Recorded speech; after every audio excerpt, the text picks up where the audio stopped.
کابینې د اعلان په اړه د افغانستان د اسلامي امارت اعلامیه.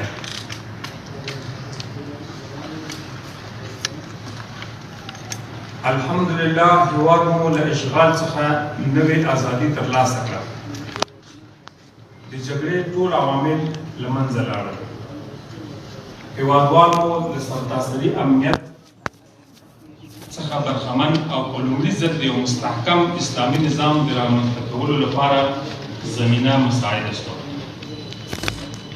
همدغه راز هیواد مو په مختلفو ساحو کې هر اړخیز فعالیت او د خدماتو عرضه کولو ته اشد ضرورت لري تر څو د ولس قانوني، اقتصادي او اجتماعي حقوقو ته په خپل وخت رسیدګي وشي او د زیانونو مخه ونیول شي. اسلامي امارت پرېکړه وکړه چې د اړینو حکومتي چارو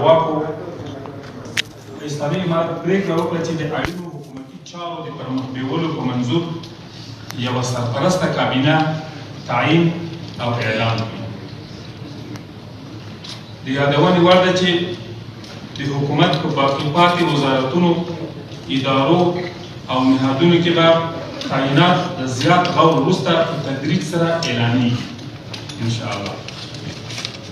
په همدې اساس د نوي اسلامي حکومت رئیس الوزرا او د هغه مرستیالان د مهمو امنیتي او خدماتي وزارتونو سرپرستان او ځینې مرستیالان او لوی رئیسان په لاندې ډول اعلانېږي.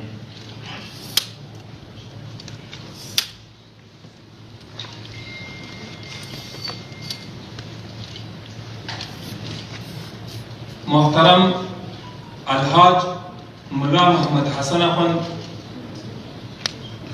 سرپرست ریاست الوزراء. محترم ملا عبدالغنی برادر، معاون ریاست الوزراء. محترم مولوی محمد یعقوب مجاهد، سرپرست وزارت الدفاع. محترم الحاج ملا سراج الدین حقانی، سرپرست وزارت داخله.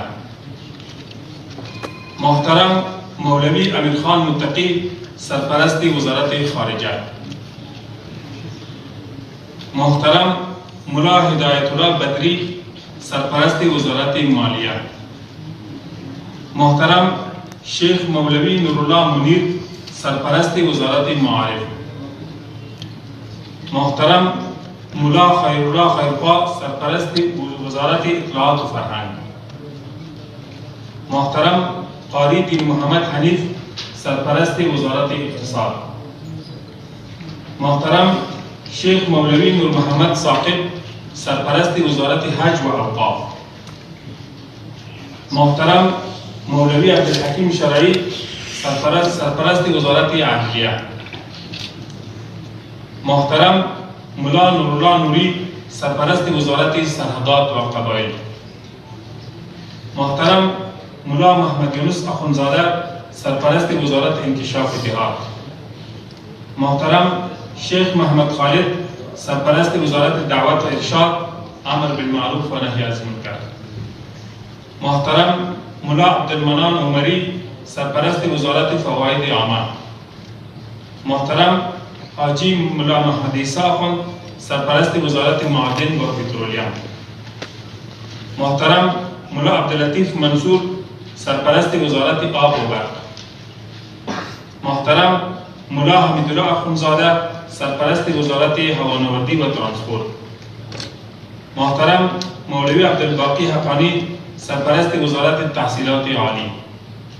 محترم مولوی نجیب الله حقانی، سرپرست وزارت مخابرات.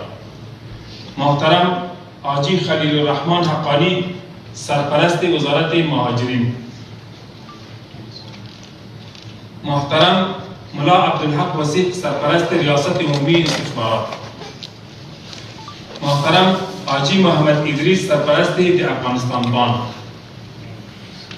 محترم مولوی احمد جان احمدی، سرپرست اداره امور. محترم ملا محمد فاضل اخوند، معین وزارت دفاع.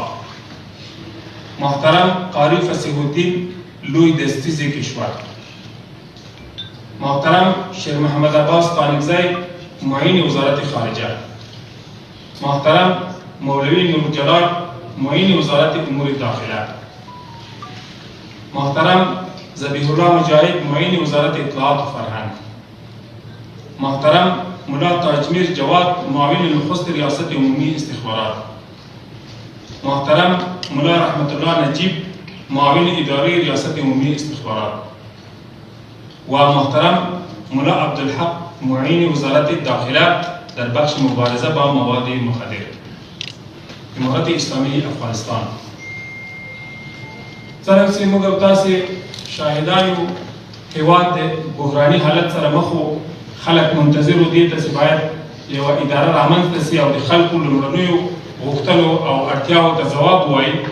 په همدې اساس د اسلامي امارت مشرتابه وپتېله چې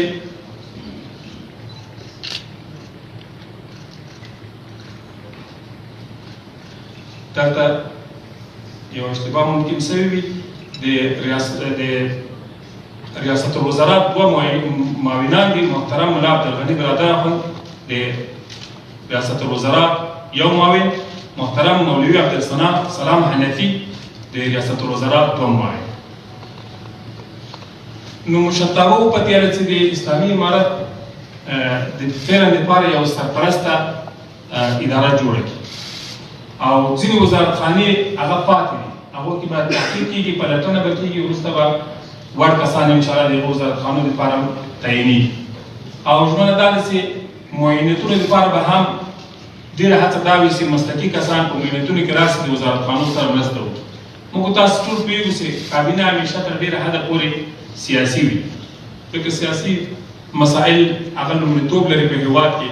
نو هغه نه وروسته بیا خبره مستقلتوب او د ادارو کنټرول او بېلابېلو برخو ته د رسېدګي وي. په هغو برخو کې اسلامي امارت متوجه ده انشاءالله. په خپل وخت به هم به نور باقي پاتې وزیران اعلان شي، هم به معینان انشاءالله مسلکي معینان په اداره کې راځي منځته.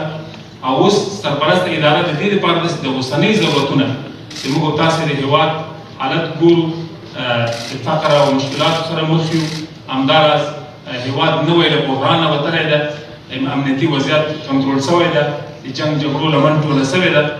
نورو باید هر څه زر موږ اداره ولرو، په سرپرستي شکل باندې خپل کارونه په مخ بوځو. او یو یادونه بله کوم چې د دې وزیرانو پښتو فارسي کاپۍ موږ هلته تیارې کړي دي، ایښي دي. همداراز د اسلامي امارت پالیسي هم موجوده ده چې راتلونکی حکومت به څه ډول پالیسي لري، بېلابېلو برخو ته ځوابګو ده. هغه پالیسي هم په دریو ژبو باندې تهیه کړې ده، پښتو، فارسي او انګلیسي متنونه دلته ایښي دي. تاسو ته به انشاءالله ورسېږي، هر یو ته یو کاپۍ د هغو نه رسېږي، بیا تاسو کولی شئ په خپل وخت کې راپورونه پرې جوړ کړئ. واخر دعوانا الحمد لله رب العالمین.